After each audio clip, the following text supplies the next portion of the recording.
Yo and hello everybody, Mike here, baseball collector. The week has started. Monday's here. That means mail is here, including, and I will show in a minute, a whole bunch of ultra modern stuff for you guys. Maybe not ultra modern, but certainly modern stuff from a PSA submission that I did about a year ago now. I literally just sent off some random stuff. I'll explain that story when I start showing off the cards. But I got some other stuff from eBay purchases, and I got a great care package from a guy I will tell you about here in a second. But man, NFL is so much fun, and the Cowboys, I cannot not talk about them because they had a game yesterday with the Patriots, and the Patriots have always had the Cowboys number for a long, well, during the Brady era. The Cowboys could never seem to beat Brady and Belichick. And I was genuinely worried about yesterday's game because Belichick always tends to come up with something. But the reality is the Patriots aren't that good. But even still, the Cowboys tend to not win games like that they should. And throughout the entire game, it felt like the Cowboys are easily the better team than the Patriots. But it's the NFL. And you never know who can beat anybody on any given week. Any team can beat anybody for the most part. And the Patriots looked like they were going to hand the Cowboys a loss. The Cowboys were self-imploding, fumbling, and penalties and all kinds of stuff. But they pulled it out at the end. And it was a thriller of a game. Honestly, I just couldn't believe the back and forth. It was very exciting to watch. But the Cowboys are 5-1. At the end of the day, in the NFL, style points do not matter. Only thing that matters is getting a victory. And so the Cowboys beat the Patriots going into their bye week. I feel pretty good. But I just keep wondering when the shoe's going to drop and I'm going to get massively disappointed.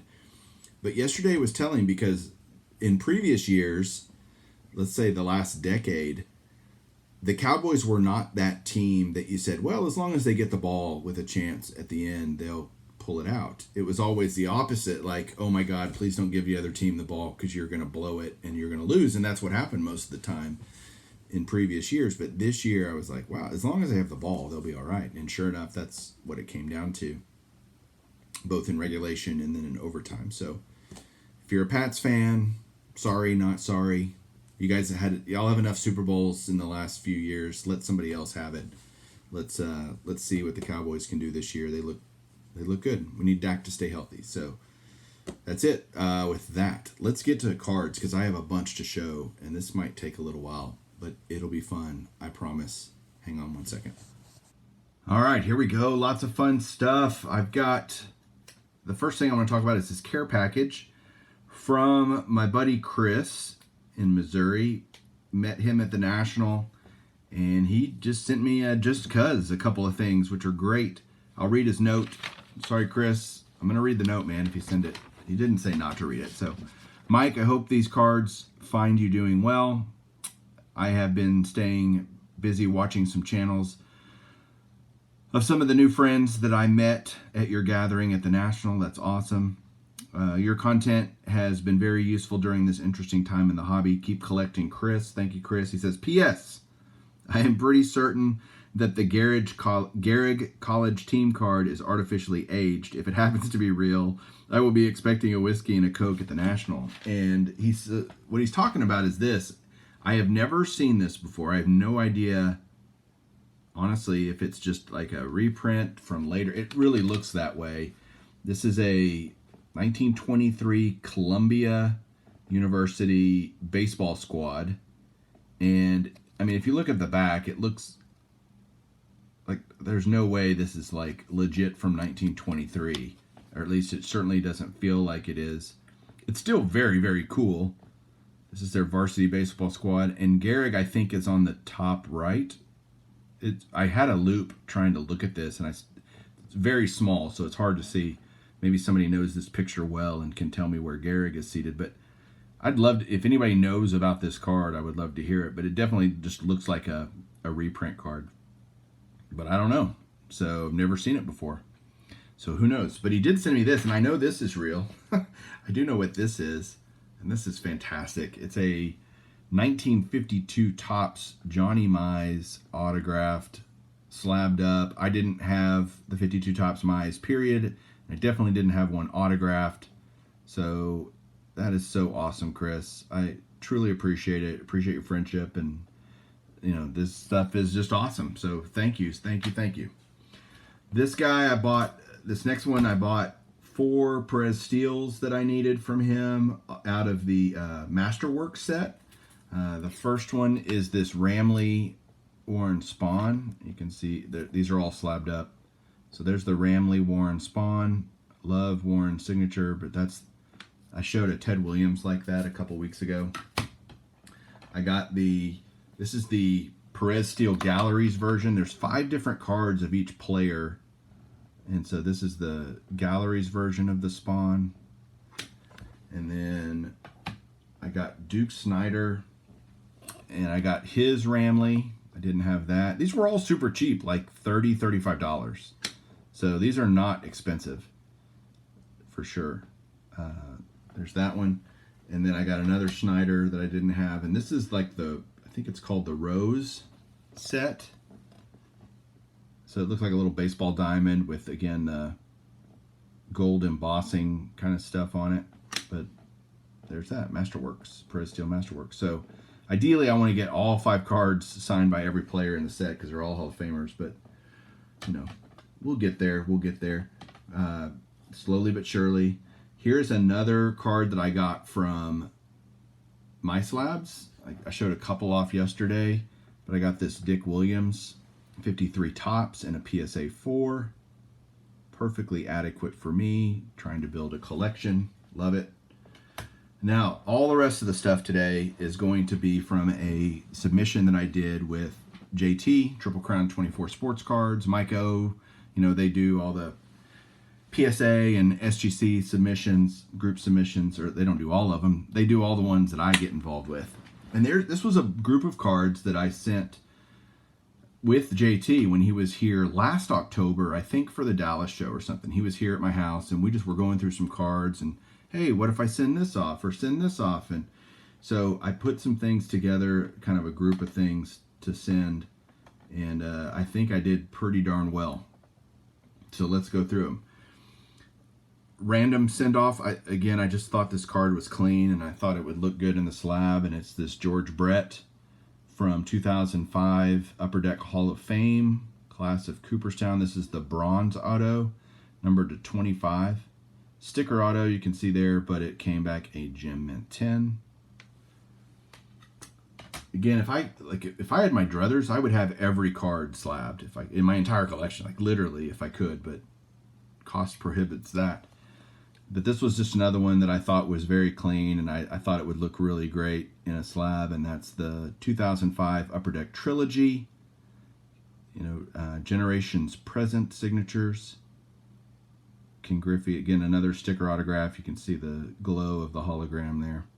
This one's numbered to 199. I love this shot. Griffey, backwards cap, hitting in the home run derby. Absolutely love it. So I got that. All the rest are non-autograph cards. Let me do I'll call them disappointments first, I guess. I sent in a DJ. I had a bunch of 2011 update from when I opened it in 2011. It was all sitting in a box, and I had already pulled the Trout a long time ago and got that graded. But I had a bunch of the other key rookie cards from there that I thought, I'll throw a few of these up there. So this is a DJ Mayhew. It came back in 8. I loved that 8 so much that I decided to send another one up that also got an 8, which is weird. I'm like, okay. I did send, again, these are all cards that at the $15 level of sending them off may make sense. Certainly wouldn't do any of these, or not any of them, but most of these cards I would not do today. Certainly not this Charlie Blackman rookie card from 2011 Topps Update, but it did come back a gem mint 10. And if I put this one next to like the best looking of the LeMahieu's, they probably don't look that different, but one got an 8 and this got a 10, so whatever. More 2011 update that I sent in. I'm trying to get those out. Okay, I'm going to do it in this order here. So the next one is, I'll just put them back here, is that Eric Hosmer rookie. It came back a mint 9. Hosmer's certainly not a Hall of Famer. He'd have to just be otherworldly for the rest of his career, but a year ago, it's like, we'll send it off, see what happens. So did that. Lots of rookies in 2011 Topps Update, which is a classic all-time set. Regular 2011 Topps now. I did have this in my box of 2011 Topps, was this Freddy Freeman, and I said, I'll send that in. And now that looks like a good call, how he's playing in the playoffs for sure. But the guy came back a gem mint 10, so really happy about that. Not that this is a high dollar card even in a 10, but I think Freeman's on his way. He's got to do a lot more, but he's on a Hall of Fame trajectory for sure. And this card I just thought was cool and thought it would look great slabbed. And that's the 2011 Topps Gold Mickey Mantle.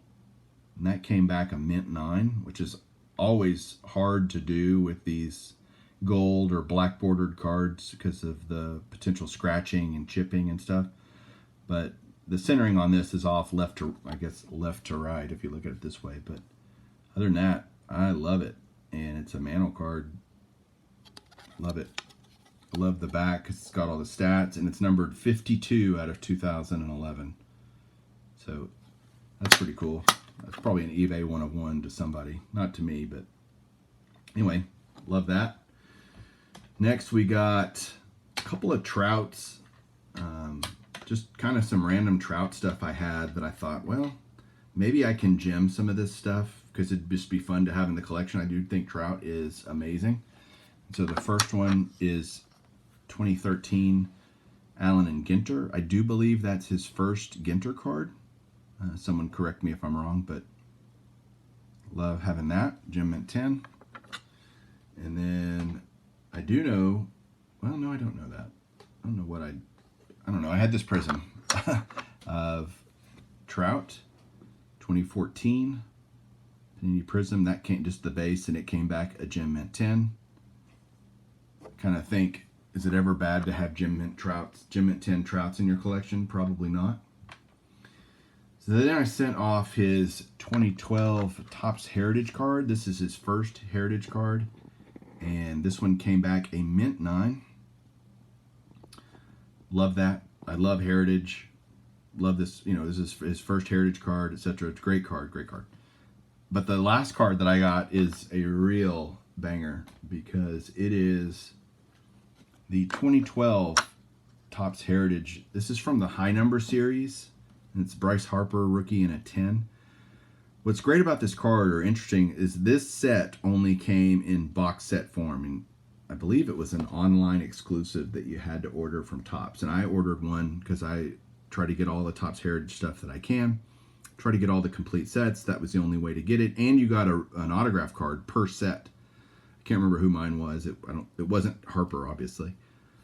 But I had this set. I've had it lying around since 2012. So when JT was here, I pulled the Harper, and we're like, that looks pretty good. And let's send it in and see what happens. Turns out this card has only been graded by PSA about 150 times total. And this is the 37th gem mint 10. This is a pop 37 on this card.